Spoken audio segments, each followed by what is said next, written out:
covered, she's surrounded and covered, which puts her in touch with her deeper self, her deeper part of her soul. She's able to access when she's under that cover. Why does she need that right before going to the chuppah?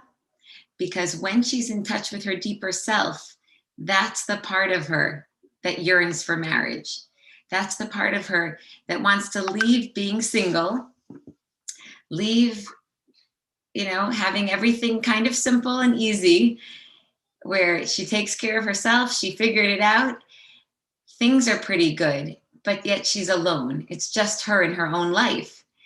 And there's another voice inside of her that says, it's not enough that I'm okay, that I have everything. I want someone. That's her soul voice. And when her face is covered by the chassan, the groom covering her face, he's helping her to gain her own strength and find her own voice, that deeper yearning that wants to invite someone else into her life. So he's helping her get to her own voice. And like that, with tapped into her deeper soul, she's ready for the chuppah. And you may have noticed, for those of you who just joined Aizik and Bracha's chasana, as we say it in Hebrew, their wedding, we want to welcome you. You're in for a real treat for those of you who have never experienced this in person, because obviously getting married is perhaps the holiest thing a human being can do. And two halves of one soul, not only uniting, but reuniting. Two halves of one soul that were one and coming back together. And that's why you may see that Hebrew book, that Sefer, the holy book, on the table, which includes in it the Hasidic discourse, which Aizik said, I'm sure, so beautifully. It's preceded with what's called a hachana nigun, a preparation nigun, which means before you're about to say something so personal and so sensitive, we need to be prepared. So they said a preparation song. And after they finished the Hasidic discourse, after Aizik said it, then you sing a very happy song. Because these words really, once you internalize them and study this discourse, you're supposed to carry with you the rest of your life to understand the basics of marriage, the basics of a true holy relationship, which is an art. So this is the same discourse I said by my wedding. And this is customary by every wedding in Crown Heights, that the groom says this wedding. As you can see, Rabbi Manis Friedman, the grandfather of the chassan, sitting there. He's talking to one of his grandsons, and Bracha's father sitting there. And the groom looks like he's having a grand old time, seeing old friends and getting ready for the big moment, which is to go into the bride, cover her face with a veil, and then from there they'll be making their way to the chuppah ceremony. For those of you that are from Alabama, there's label, and if you have anything you want to sing that beautiful bedecking site.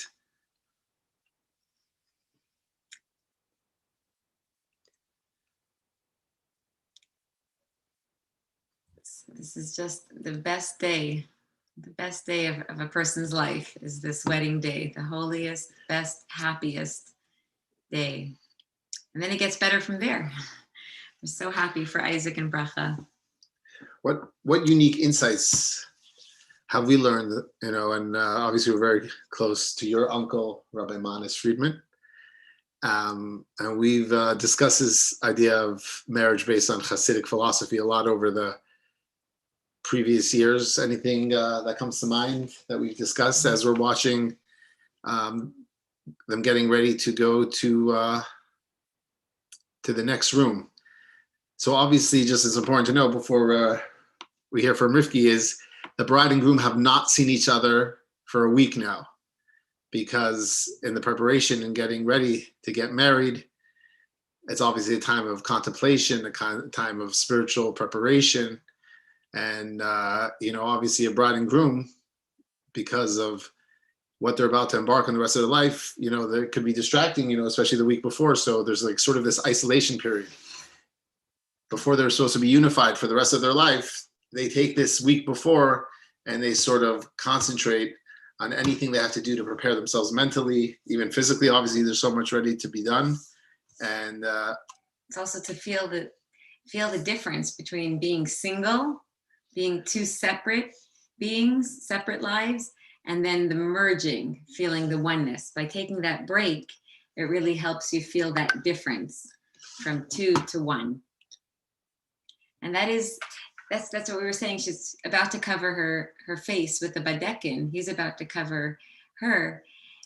It's because what part of us wants marriage? Why is marriage necessary? What does marriage come to fulfill for us? It's really fulfilling our deeper desire to not be alone, to have someone else. That is what's happening right now. They're going from being two separate people with two separate lives, and they're merging together into one life. This is a soul yearning, and if they can tap into every day of their married life to be able to remember this moment, going from being two to one, and every day, no matter what's happening in their day, the struggles of the day, you remember we're together. We have what we set out for. We're together. We couldn't be happier. It's also customary, as the bride is awaiting the groom's entrance, she sits, as you can see, in a specified chair that she's waiting for the families to come together, different guests, and she'll be saying some Tehillim, some Psalms from King David. Obviously, in Judaism, Psalms by King David hold a very special place. We say them at the holiest times. They're obviously holy poetry composed by King David himself, said in the most happy times and the most challenging times that King David had throughout his life.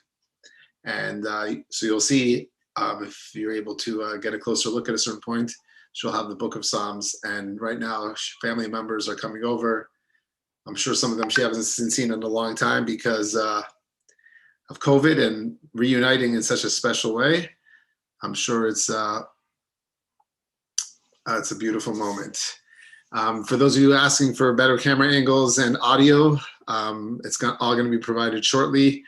We're just muting it to make sure that there's not too much static and noise in the background. Again, if those of you just joined, my name is Rabbi Yoni. It's my wife, Rivki. We're coming to you live from Florida, Boca Raton, Florida. And we're Isaac's cousin. Isaac's cousin. And here we go, the moment we've been waiting for. The groom is approaching.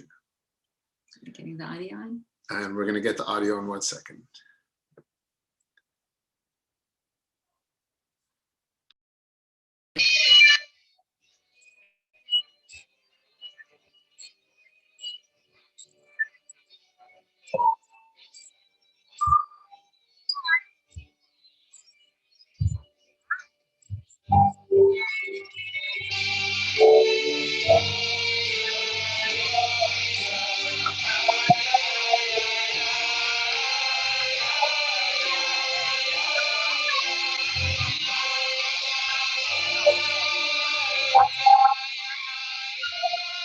Song that you're hearing is known as the Alter Rebbe together. Being placed on the face. The Alter Rebbe was the face in the lineage of Chabad. It's a special song, and only at special times. Father is now going to bless the bride. That's the father of the bride. And now her future father-in-law, very near future father-in-law, is going to come give her a blessing as well. He'll hold his hands over her head, or sometimes they do, sometimes they don't, giving the special blessing to the couple that they may build an everlasting edifice in the house of Israel. And as you can see, the bride is now receiving a blessing from Rabbi Manis Friedman from It's Good to Know. And very special moment, a blessing that will last for them for the rest of their lives.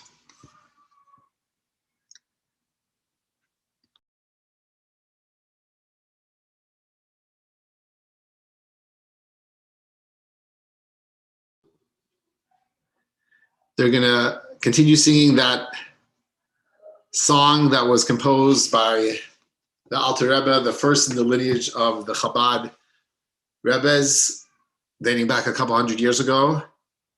He composed this song, and in our circles, it's only sung at very special times because of its significance and its power. And for example, a wedding is one of the times that you're able to sing the song. And now the groom is going to be ushered from where the bride is sitting to 770 Eastern Parkway, where they're going to have the chuppah. The chuppah literally means canopy, because the canopy will unite the bride and groom under the canopy, and that's where the actual wedding ceremony will take place. It will be performed by a rav, a rabbi, and he is called the Mesader Kedushin, he who organizes the order of the marriage ceremony. And they'll say the blessings, they say 7 blessings, they drink wine, and that's where the groom, Aizik, will place the ring on Bracha, the Kala's finger. Why does he place a ring, significance of a ring, and how it relates to the chuppah ceremony? And please, if you have any questions, please feel free to share them in the chat. We're going to try to do our best.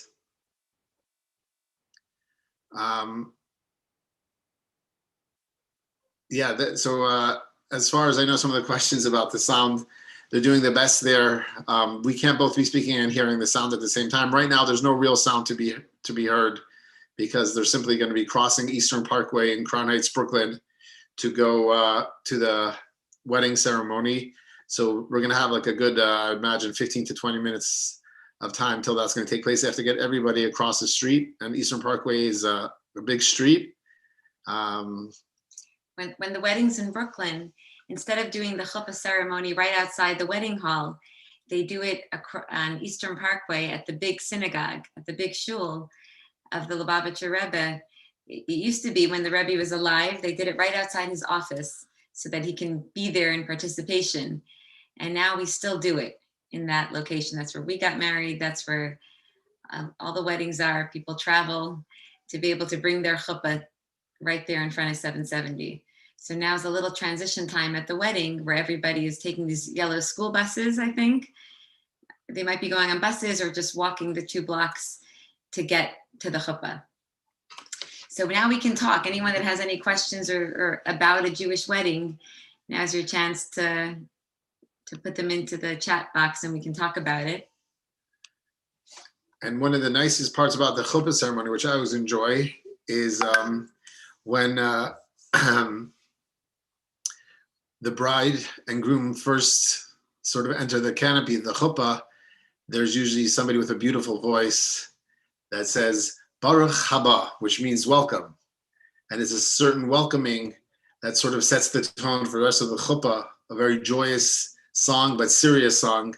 So we have some special singers in line for you. Of course, those of you who are familiar with the Friedman family, as familiar as I am, a musically talented family. And obviously Rabbi Manis, from It's Good to Know, his youngest brother, Avram Fried, is a very famous singer in the Jewish world. And I know you're in for a little bit of a treat, some of the singing that's awaiting at the chuppah ceremony. And as Ricky mentioned, we got married in front of 770, which is bringing back good memories. So let's talk about what's going to happen, because once the chuppah starts, we're just going to want to watch and listen. So we'll give you a little heads up of what's going to happen. When they first come to the chuppah, the chassan, the groom, will come first, and he'll stand with his father and father-in-law next to him, and maybe grandfathers. They stand right there in the middle, and the bride, the kala, will come, followed by her mother and mother-in-law and grandmothers, and they will circle around the chassan 7 times.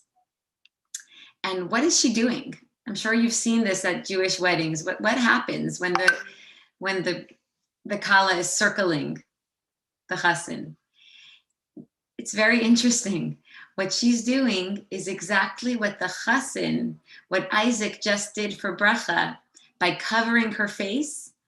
We said that when he covered her face, he was helping her get in touch with her deeper soul that yearns for marriage, that yearns for oneness, not to be a single I, but to become a we.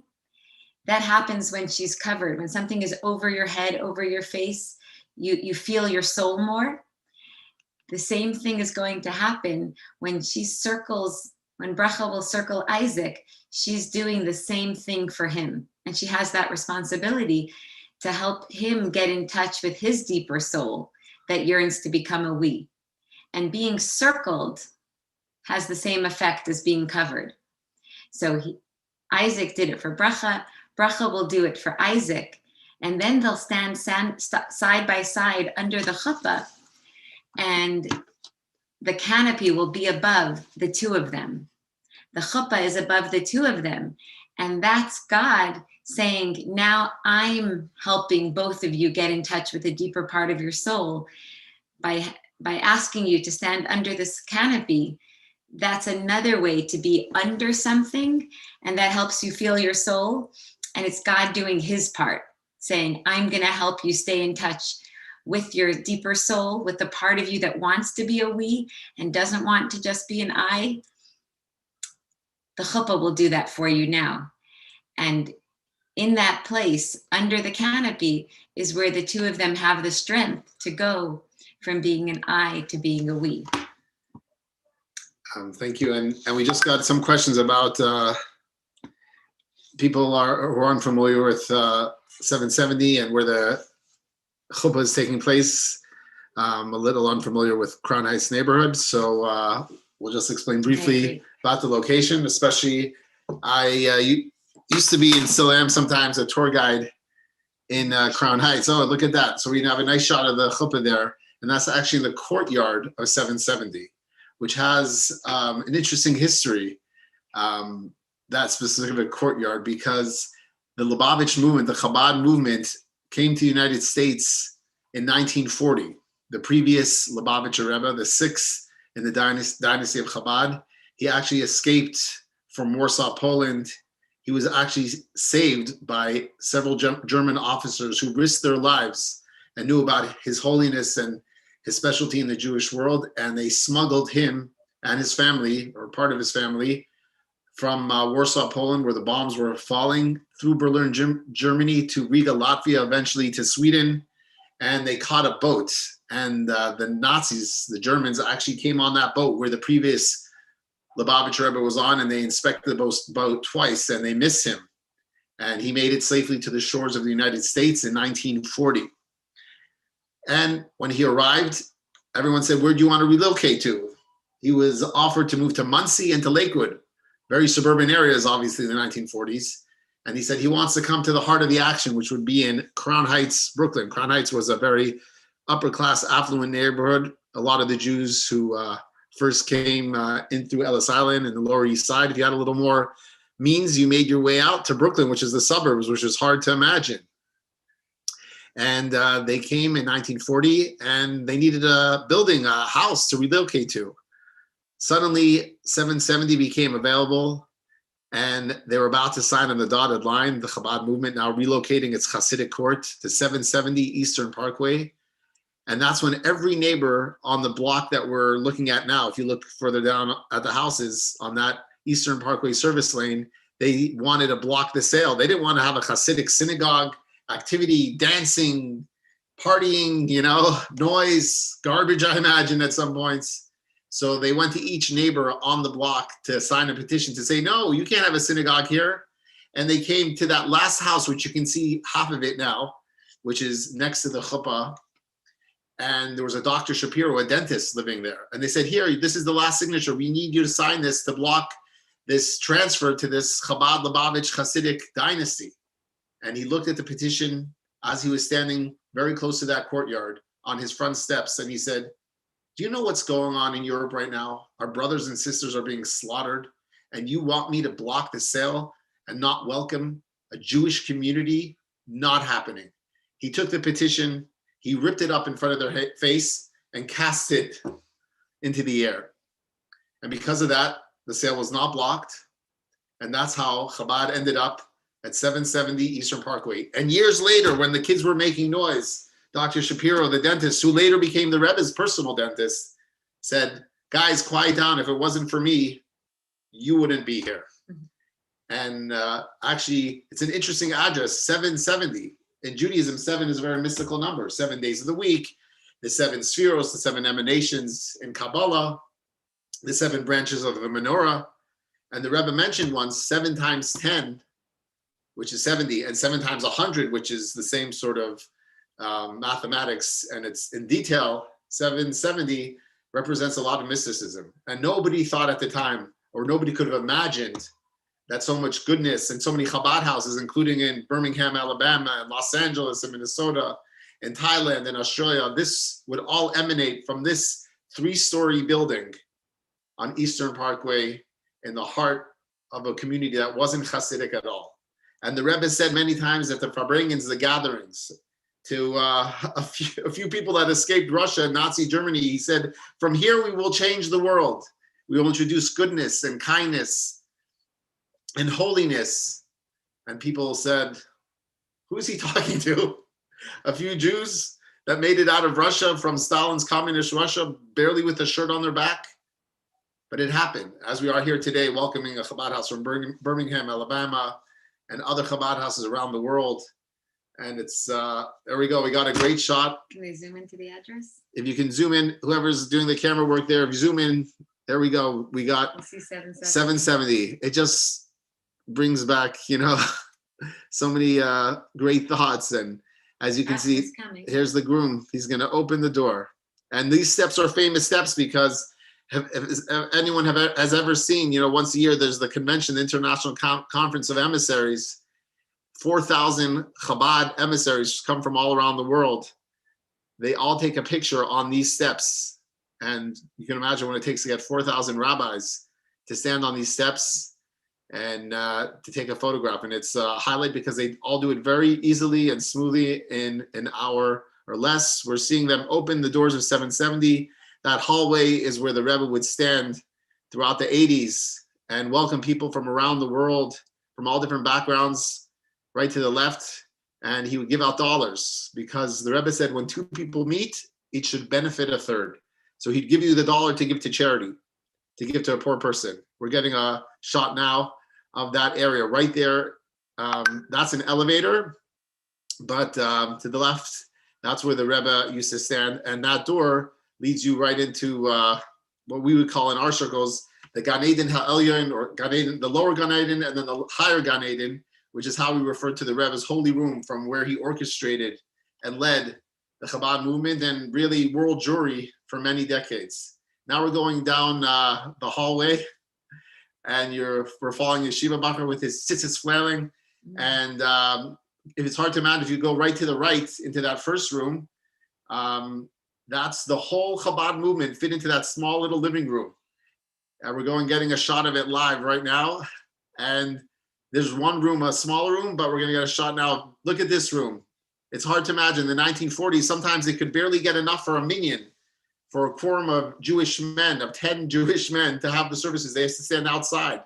It's hard to imagine. And here we are going back now into what's called the yichud room, the private room, where all the brides and grooms come after the chuppah ceremony, because according to Jewish law, you have to be together privately, yichud, which sort of consummates the marriage. But now we're in the room because the chassan, the groom, is getting ready to go out to the chuppah. So what he's actually doing is going to be putting on the Rebbe's shirt. It's customary to wear, the shirt of a tzaddik, and also the Rebbe's kapata. The kapata is the Prince Albert jacket that is customarily worn in Chabad circles, a long black jacket, which is always buttoned right over left, which is not customary because usually you button left over right. Whenever we button, not only the kapata, the long black coat, but all clothing, we always button right over left, because in Jewish mysticism, the right side represents chesed, God's kindness. The left side represents gevura, the more severe side, the disciplined side. So we always want to cover the discipline with kindness. Like when you're disciplining a child, sometimes a child needs discipline. You can't run around with the knife, but you always do it from a kind place. Now the groom is putting on what we call a kittel, which is customarily worn On Yom Kippur, the kittel is all white, which represents like an angel, white and purity. We wear it on Yom Kippur. We represent that there's no sins. We've been forgiven for all the blemishes. You also untie anything that the chassan is wearing. For example, you untie the tie. If he's wearing a tie, you untie the shoelaces, because that represents you're starting a new phase, almost freedom, ready to start a new chapter in your life. No strings You're not tied attached. to anybody else, not anything tied. else. That's right. You're free to be married to your wife. Exactly. You're single, you're making the transition from being a man into a husband, and the bride is obviously making the transition from being a girl into a wife.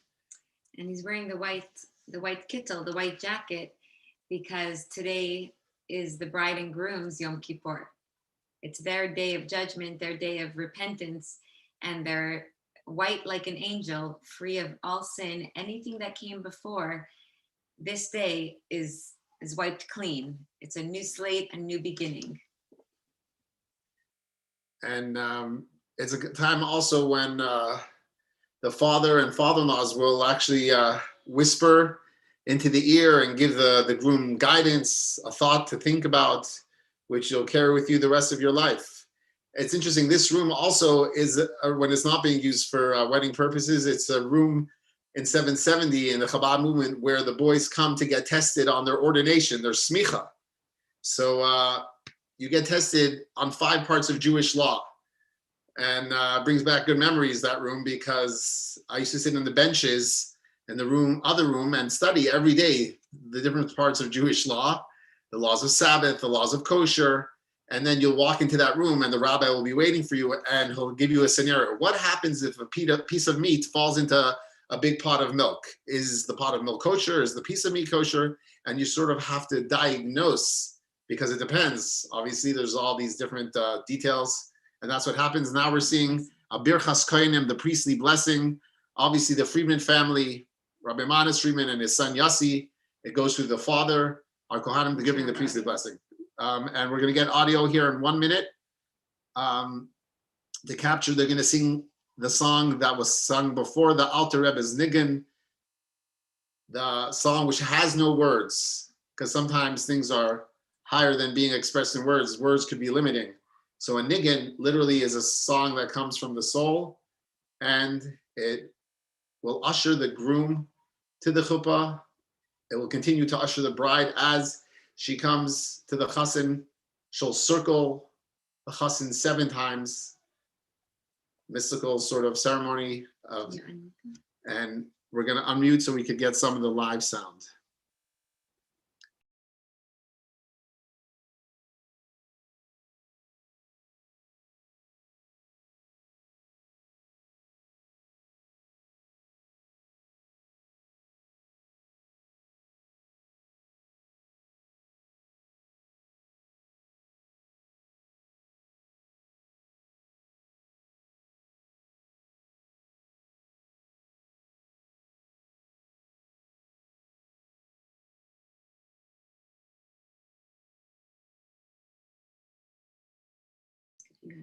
Yeah, and whoever's in the private room, the yichud room now, they're putting in another coat on top of the kapata, the Prince Albert jacket that we saw, because in Jewish mysticism, it's good to, it should be between 2 layers.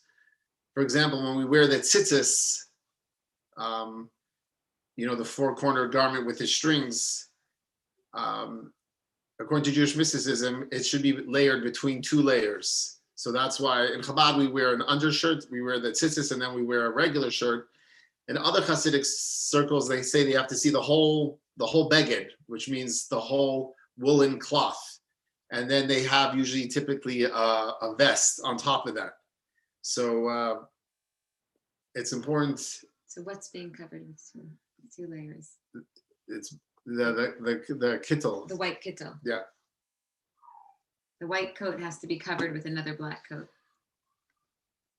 And we're going to get you audio right now.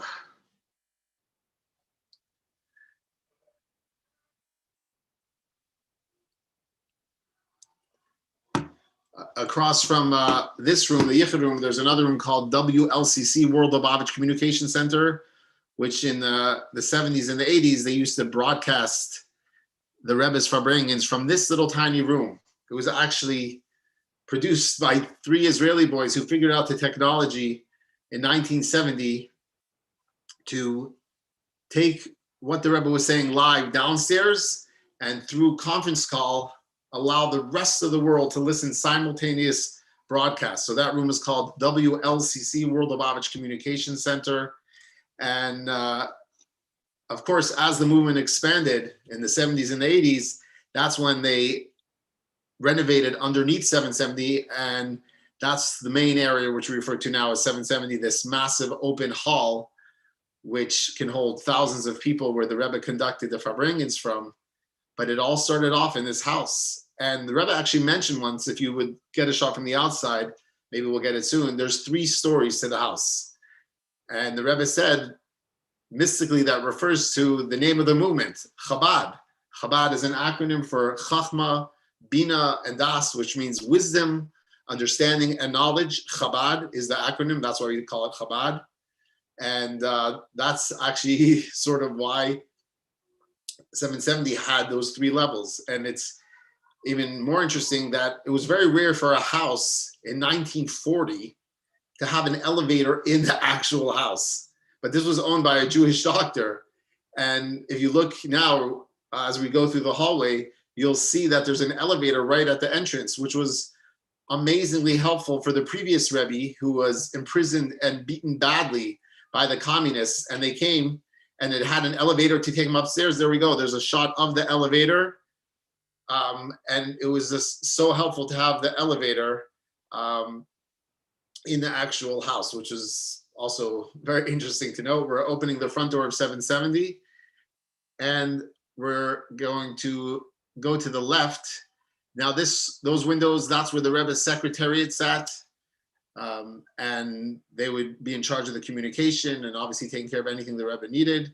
And here we are getting a live shot of the chuppah, and people are waiting for the groom, who seems to be coming momentarily. And I see the blue canopy back there. The little canopy, the chuppah. And the chuppah has to be open to the sky. Now, this is where they also have the grand sukkah on the holiday of tabernacles. 770 needs a massive sukkah. So this is where the sukkah usually is around a month or 2 ago when Sukkot was. That's where they had this sukkah. And we're under the stars to sort of express that the possibilities and the potential of a marriage and children and grandchildren and great-grandchildren, infinite blessings should pour down from heaven. And it's not mandatory. There are other Orthodox circles in Judaism where they don't have the chuppah outside. So it's not like it's a must, but they have the chuppah inside. And they'll start soon with the Baruch Haba, that special song. If anyone has any questions about... What is the song? Who are they welcoming in that song? They're welcoming, obviously, the bride and the groom, but they're also welcoming not only the attendants, but God himself. And also they're welcoming the grandparents. I know several generations of grandparents, great-grandparents, great-great-grandparents attend the wedding. Obviously not in a physical sense. And they're there because, as Rabbi Friedman speaks about pretty often, and it's good to know, we don't call it life after death. It's life after life. A soul never dies. The soul is always alive. The soul was alive before it came into the body, so it transitions to another form. But the souls of the families are there. They're present. They're smiling. They're happy. They're giving their blessings to this young couple to live a life based on Jewish values, Torah values, to bring children into the world who will continue the generations and to continue the purpose for why the world was created in the first place. I know one of my favorite things I heard from Rabbi Friedman was when God created Adam, God said, Lo tov hayos adam levado. It's not good for man to be alone. So he created a helpmate, Eve. But Rabbi Friedman told me, and he taught me from the Medrash, from Jewish mysticism, When God said it's not good for man to be alone, God was talking about himself. So before God created the world, God said, just me, I need someone. So he created Adam from where all human beings came from. Now I think somewhere around 7 billion human beings are here, and they're God's, purpose. God just said just me can't be. I need somebody else. And that's what marriage means. You could be a bachelor, you could be single, you have everything, but you still need someone. So are you missing something? No, you could be perfect. You have your life, you have your job, but you get married to have someone. And that's why it's so holy, because it's so selfless. I need someone by my side. And that's what every human being has to realize, that we're here because it's not to be here for 70, 80, 90 years and to get back to heaven where the soul started off. What would be the point of that? The goal of every human being, Jewish or not, Hasidic or not, is to bring heaven down to earth. And that's what unites every single human being. We're all here for the same purpose. It's not to get back to heaven, it's to bring heaven down to earth. And in the Torah, you only hear about heaven right in the beginning. In the beginning, God created the heaven and earth, and you never hear about heaven again. It's all about earth. Very earthy stuff, like about toiling the land and Shemitah, letting the land rest, and don't steal. This is very earthy stuff. So that's the goal. So in Judaism, the afterlife is an afterthought. We don't want to think about heaven. We want to think about each other. And that's why every single human being, we're all on the same page. Jewish or not, Hasidic or not, we're all on the same team. We're indispensable to each other. We're all here to bring heaven down to earth. So if I'm Jewish, I may do it in one way. If you're not doing it, if you're Hasidic, you do it. It's almost besides the point. And that's the goal. A marriage is a perfect time to talk about this, because why is it that we have a soul that yearns to be married, a soul that wants to not be alone? It's because we were created in God's image. The whole wedding is because we're a little bit like God. God doesn't want to be alone, and he made us that way. He said, you also should not want to be alone. You'll also need someone else because I'm making you like me. So this wedding is like a microcosm of what's going on in the whole world. The whole world is God wanting a relationship with man, God wanting to be with us. And we had Mount Sinai, which was like the wedding, and God held the mountain like a canopy, and we married God at Mount Sinai. And then you go live out the relationship. Now's the celebration, and then tomorrow starts real life. You have dishes to wash already tomorrow. But that's not a problem. That's the best part. It's not that you want to stay on your wedding day forever. When you get down and dirty with the real life, that's where you feel the oneness even more. That's where you can live out the oneness together. So every day of our life is living that oneness with God, welcoming God into everything we do. You have a kosher kitchen. It's because it's not just my opinion in my house. God's opinion is there too. When Aizik and Bracha build their home together, there's going to be two opinions how to set up the house. And that's the good news. That's the good news, is when you see both of their opinions in the home, you know they're both there. And of course, they'll have God's opinion in their home as well. They'll have the mezuzah on the door. They'll have the kosher kitchen. They'll have Shabbos. They'll have the Shabbos candles. Everything they do is including God in their oneness. And that's what we all want. That's what God wants, and that's what we want in our soul, is oneness, no separation. And that's what it means. We're made in that image. The need for someone else in our life comes from God. So every human being is made in God's image. That's why people still get married and still have children and still have friends, because somebody could have a perfect existence. They're well fed, well slept. And now what? What's the purpose of everything? The purpose of everything is to connect to someone. And what better time can we actually relate to this of a marriage when the chassan and the kala, the bride and the groom, are uniting under the chuppah. It's happening now. Aizik's being led onto the platform under the chuppah. Rabbi Manis Friedman, as you can see there, is right behind him. We have real audio.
As the bride circles the groom 7 times, Rifki, why 7 times?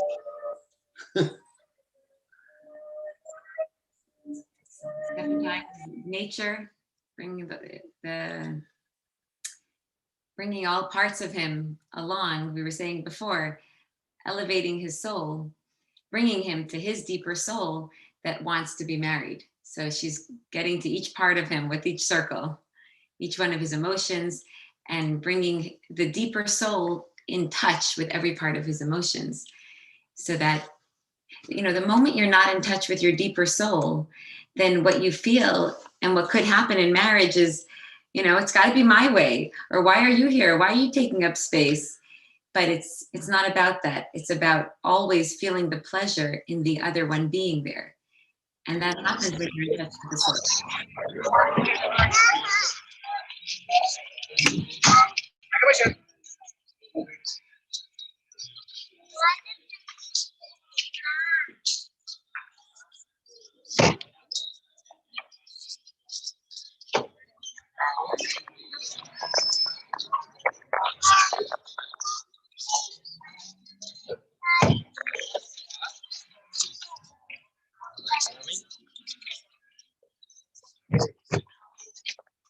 Mazel tov.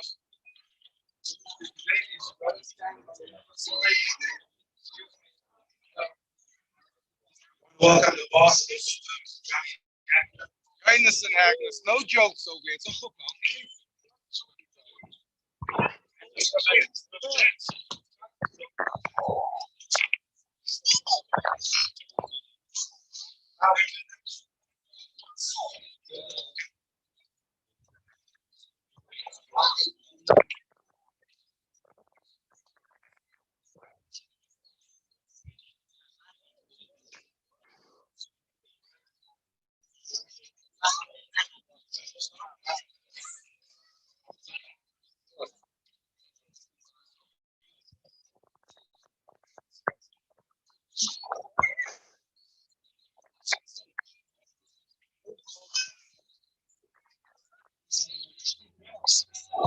Thank you.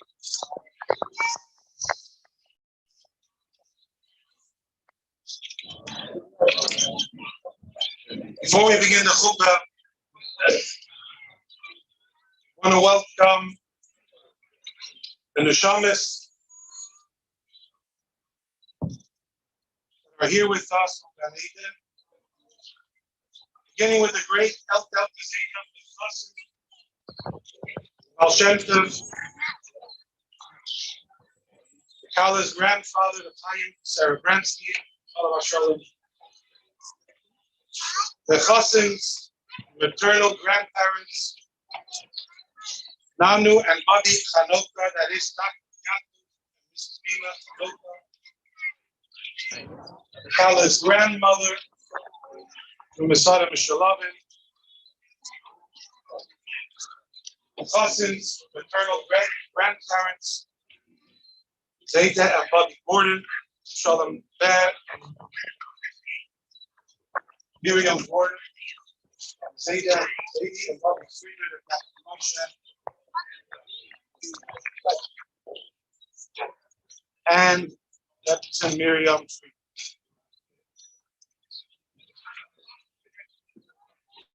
El Delta Zayda and Yisrael Mayor Yisrael Issa treatment. Granite Sidro was the Sadek Kedushin right here, same location, 30 years ago, with the Chassid's parents.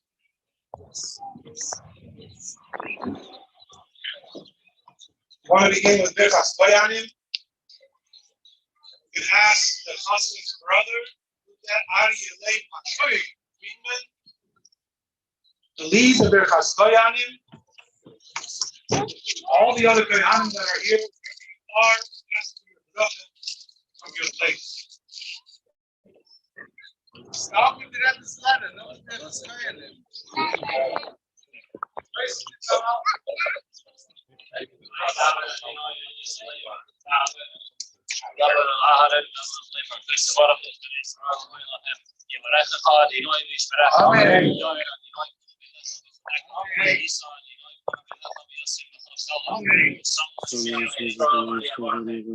Try to play sense on it.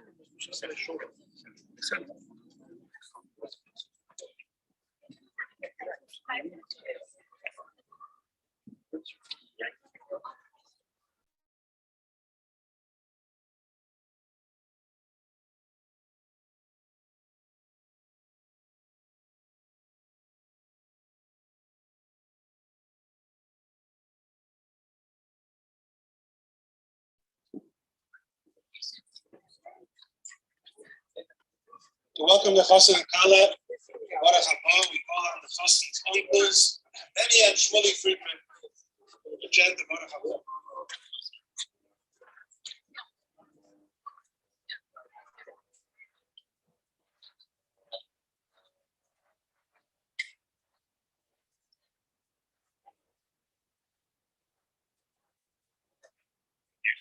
Video is ready.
The head shliach to the state of Alabama, and the Chassan's great uncle, who practically raised the Chassan, is honored with reading the Rebbe's letter to the Chassan Kabbalah.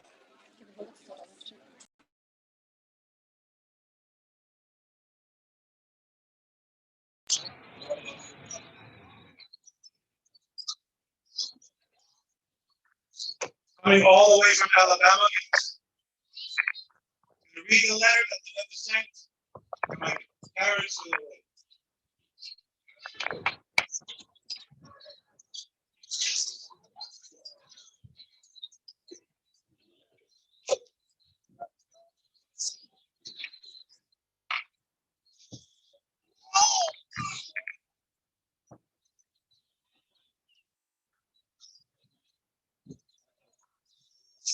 away. Only want to stand up. Shalom.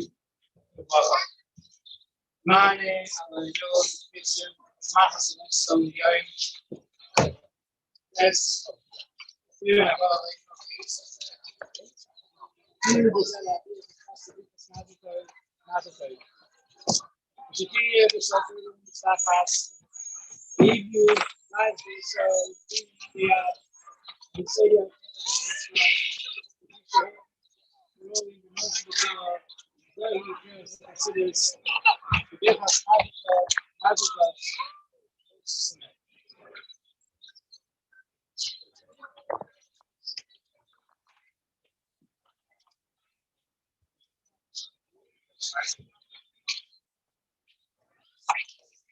Rabbi Shalom Reichik.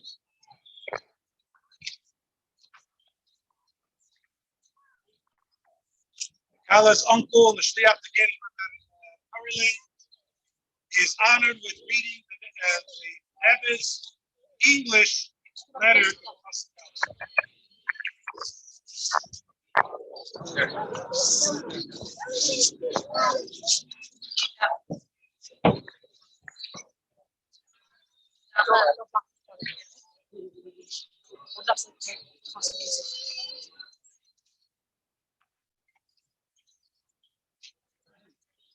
By the grace of God,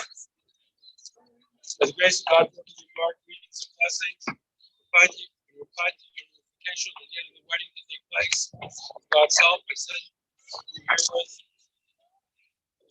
my prayerful wishes that it take place in the happy and auspicious hour, including everlasting show based on the foundation of the Torah mitzvot as they are illuminated with the inner light of the Torah and as the teachings of Hasidus, the blessing of Mazel Tov, and Rebbe signature.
Hello. The exclusion of all other witnesses, we call up David Kedushin.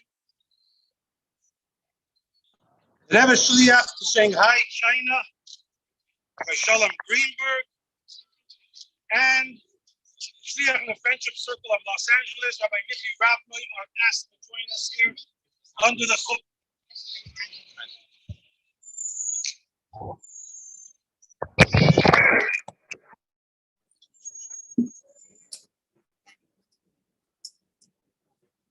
Sadek Kedushin, Rav Broin of the Crown Heights Paston is Mechabed, my father, Rabbi Friedman, who teaches Hasidus to thousands of people. He's the Dean of Beis Chana Women's Institute and Aizik's beloved Zayd.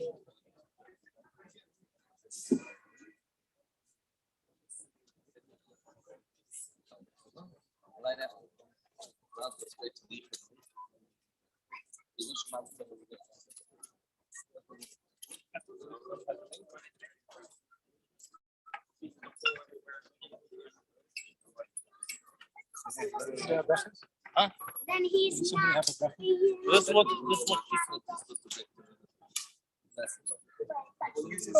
That's what you put citizen. But if you want to get a sip from that one,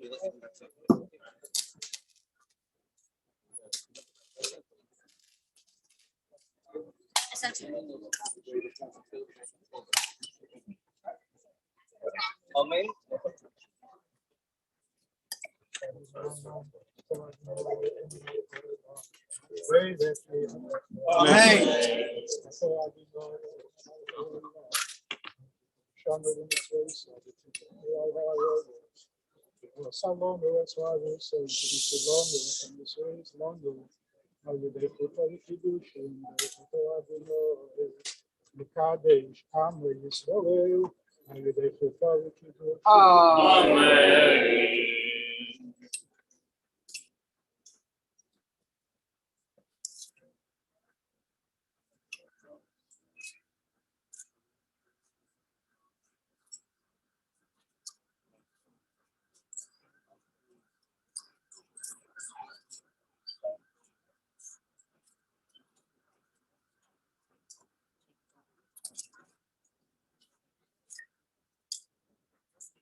Chaim Yaakov Dolphin, uncle of the Kala and a speaker and an author, is honored with reading the Ksubah.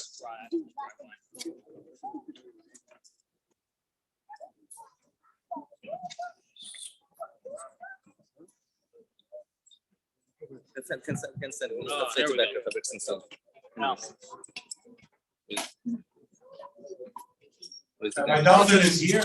Yes. You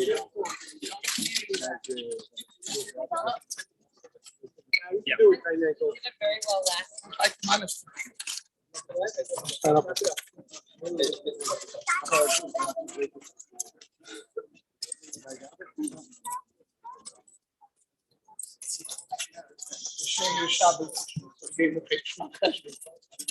That's the meeste lopen staan heeft geschreven. Sta je op je zeder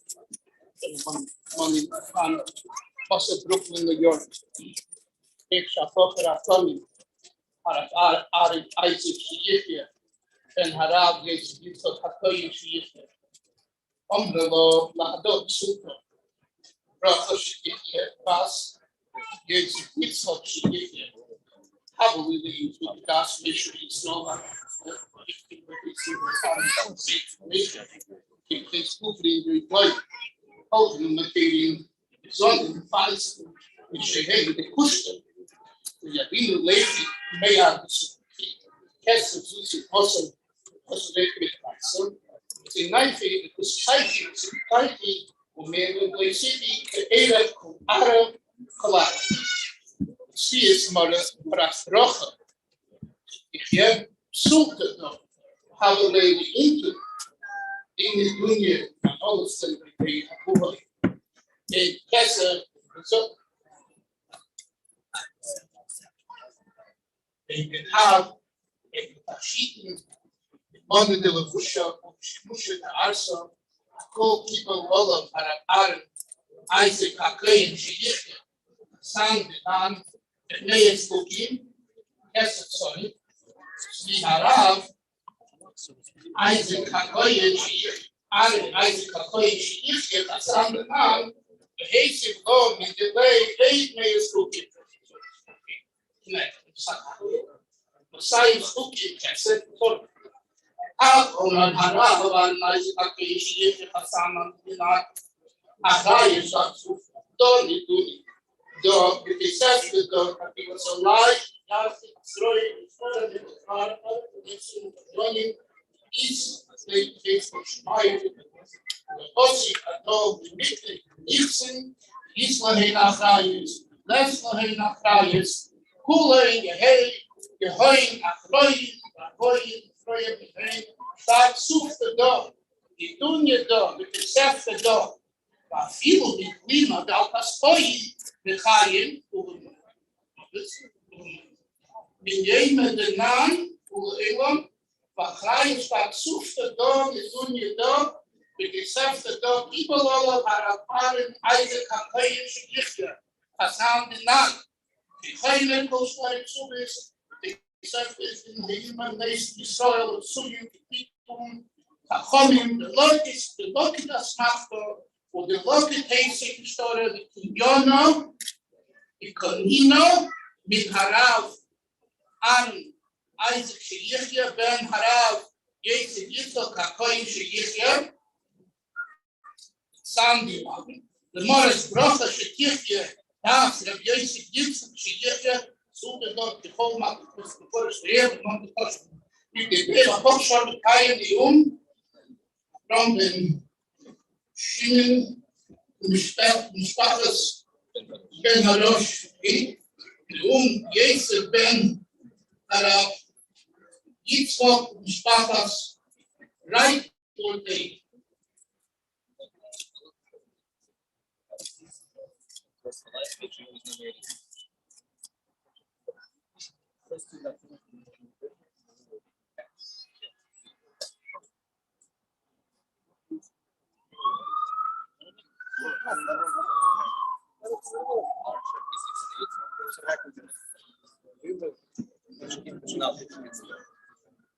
For the first two of the Rebbe brachas, we call up a great uncle of the Chassid,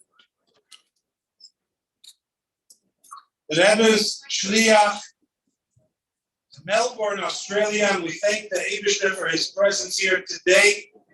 Great miracles, Yosef Yitzchak Gordon.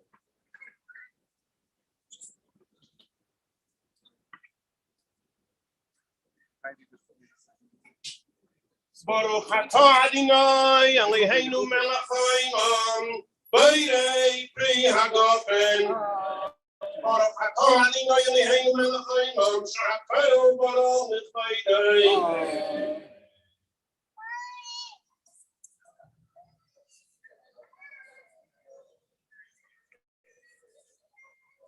Kala's great uncle, Rabbi Manis Friedman, is mechubed with the third bracha.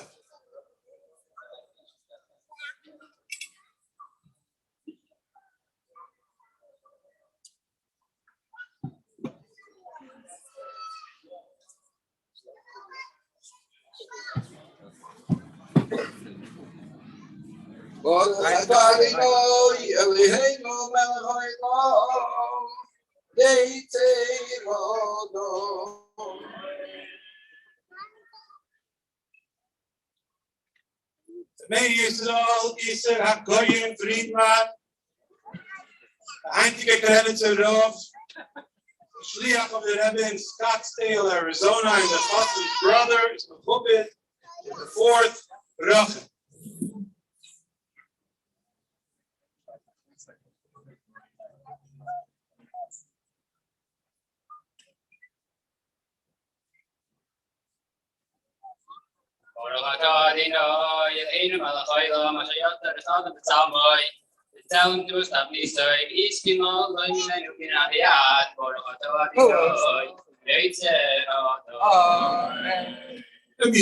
Rabbi Eliezer Rebsky, a shliach of the Rebbe in Toronto, is mechubed. The Kala's uncle is mechubed. The fifth bracha.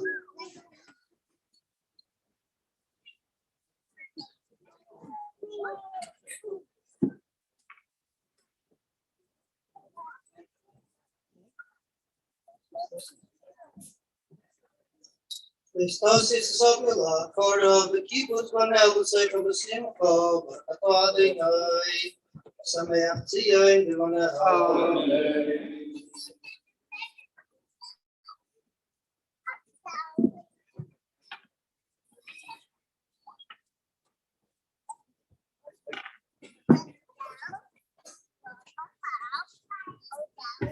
Yitzchak Hanoka, rabbinic authority at the OU, at the OK Kosher Laboratories, and the Chassid's uncle is mechubed with the sixth bracha.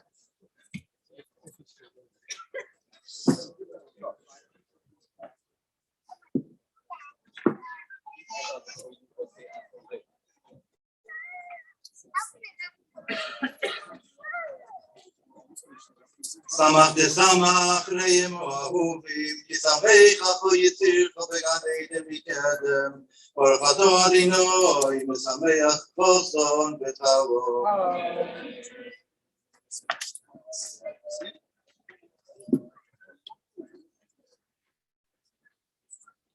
Rabbi Menachem HaKoyen Cohen, Rabbi and youth director in Los Angeles, California, and the Kala's brother-in-law, is mechubed with Bracha Achrit.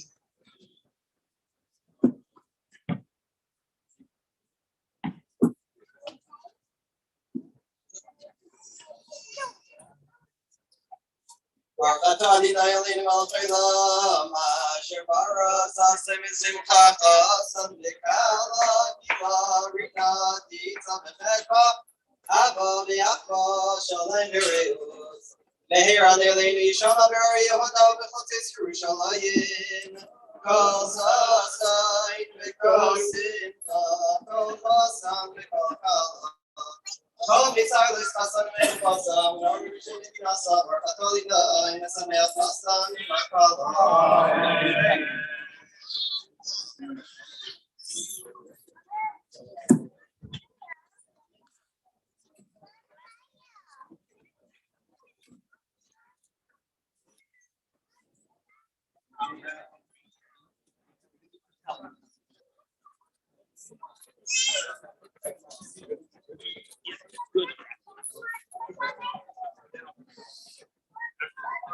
Someone has to finish this. What?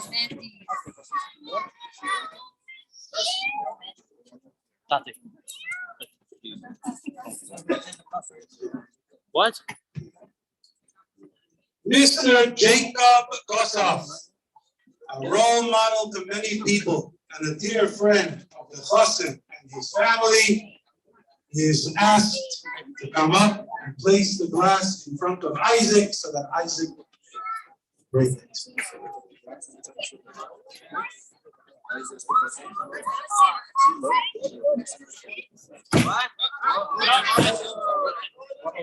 your heels. Remember, you got the times. We break the glass. Remember, even at the time of marriage, you remember that the temple has not been rebuilt.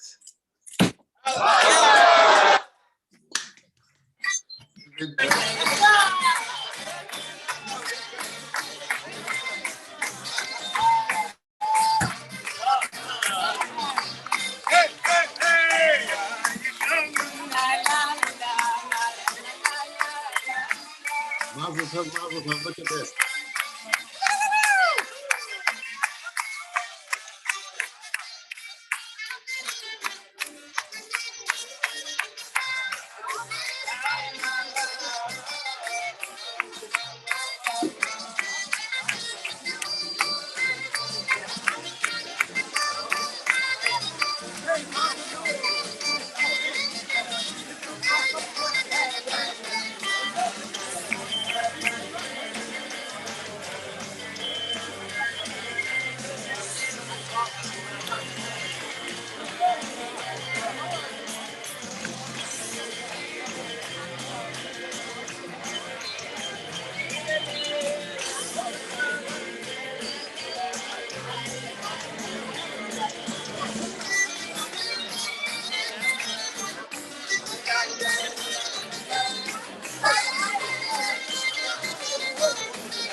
Okay, everybody, welcome back.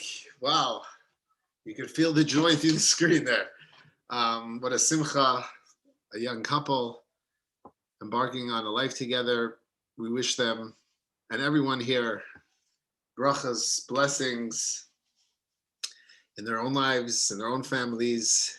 And obviously the ultimate blessing is with the coming of Mashiach, when this world will reach its ultimate culmination of goodness and kindness right here on earth. So I really enjoy this. And Rifki, any closing thoughts? Yeah, mazel tov to everyone who joined. Obviously knows Aizik and Bracha, and whether you're friends or relatives, you should have nachas from them.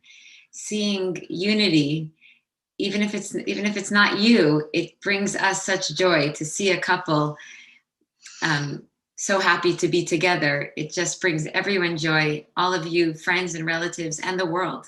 This is what brings blessing to the world, when each home, each couple are so happy to be together and enjoying each other.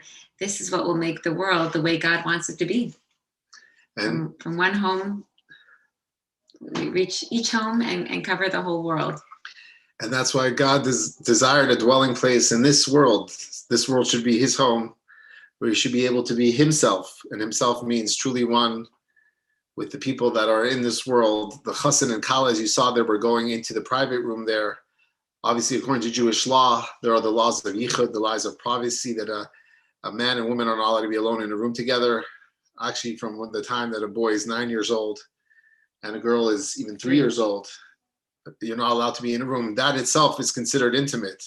So for them to be allowed in a room together behind closed doors is obviously showing that now they are one. And from there, they will cross the street back across Eastern Parkway to the Jewish Center, as it was once known. It was a huge conservative synagogue. Now it's the Ola Torah school, and they will dance and they will sing. Local boys' school. And Eastern Parkway is such a busy street. And it's actually interesting, the history. I know somebody liked the history of Crown Heights. I'll give you a little more here. They built actually these parkways east to west, which obviously east towards Jerusalem, and north to south. Ocean Parkway went north to south. So from Brooklyn and from Crown Heights, it spreads in all four directions to ultimately the goal of bringing Mashiach, the Messiah, and coming to Crown Heights in the 1940s, the early 40s. The previous Rebbe came in 1940. The Rebbe, the seventh in the lineage of the Lubavitch dynasty, came with his wife, the daughter of the previous Rebbe, in 1941. And they wanted to usher in this time of utopia of Mashiach. And think about it. Look at the name of the neighborhood that they moved to, Crown Heights. You know, if you want to bring Mashiach, you want to bring the Messianic redemption, what a perfect name for a neighborhood to move into. And even each street name is more messianic and more royal than the next. There's Crown Street, President Street, Empire Boulevard, Union, where the mikveh was, where the Rebbe used to use the ritual bath every day. And which county is Crown Heights in Brooklyn? It's in Kings County, not Queens. Mm-hmm. Queens is 20 minutes other direction, where the New York Mets play. And it's interesting, back in the 40s and the 50s, there was a very famous baseball team that played right in the heart of Crown Heights in Ebbets Field called the Brooklyn Dodgers. And they were called the Dodgers because there were trolley cars on Kingston Avenue, another royal name. Because if you didn't want to get hit, you had to dodge out of the way. So when the baseball team came, they called it the Brooklyn Dodgers. Of course, in the late 50s, early 60s, they moved to Los Angeles, and the name made no sense because in Los Angeles, They didn't have the trolley cars as frequent as they did in Brooklyn, the congested streets of Brooklyn. But Crown Heights was a happening place. And obviously the Rebbe took over the mantle of leadership in 1951. His father-in-law, the previous Rebbe, passed away in 1950. And it was a year lag time before the Rebbe accepted upon himself the mantle of leadership of the Chabad movement. And the mission statement that the previous Rebbe and the Rebbe said, America is nicht anders. America is no different. People were saying, this is America, land of the free. Judaism will never survive. Land of the free. Everyone's free to do what they want, especially the youth. And they said, America is no different. We can serve God in Russia and Poland and Lithuania and Latvia, and we could serve God right here in Brooklyn, New York, in the United States of America. And from Brooklyn, it spread to Birmingham. And here we are. Oh, we got a few words, I think, from the mother and the father of the groom. Mazel tov. Mazel tov. Thank you, our family, near and far, at the wedding, even though it was on Zoom, but we look forward to celebrating with you in person, and we're so grateful that you were there. Thank you for being our family, for being so much part of our lives, with us to celebrate Bracha. And we always celebrate together, in person, very, very soon. Amen. Thank you very much. Mazel tov. Mazel tov. Much nachas. Much nachas. And thank you for thinking of us to host this play-by-play. I've always wanted to be an announcer like this, at a sports game. So this was even better at a wedding. If anyone has any questions, we'll try to do our best. If anyone about anything that you saw or anything about some of the history in Crown Heights and the Lubavitch relocation there, we'll try to do our best to answer.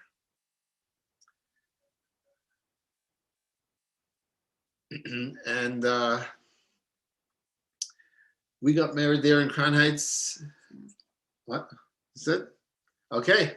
It's been fun. God bless you all. I hope to see you in person one day, maybe in Crown Heights. Thank you for all the mazel tovs and the shout outs. This was a real honor. Mazel tov to Rabbi Manis and Chani Friedman, the grandparents. Obviously, it's good to know. May it have much success this year in spreading the warmth of Judaism and their perspective to the entire world, when the knowledge of God will fill the world as the water fills the seabed. And Mazel tov and much nachas to all of you from Aizik and Bracha.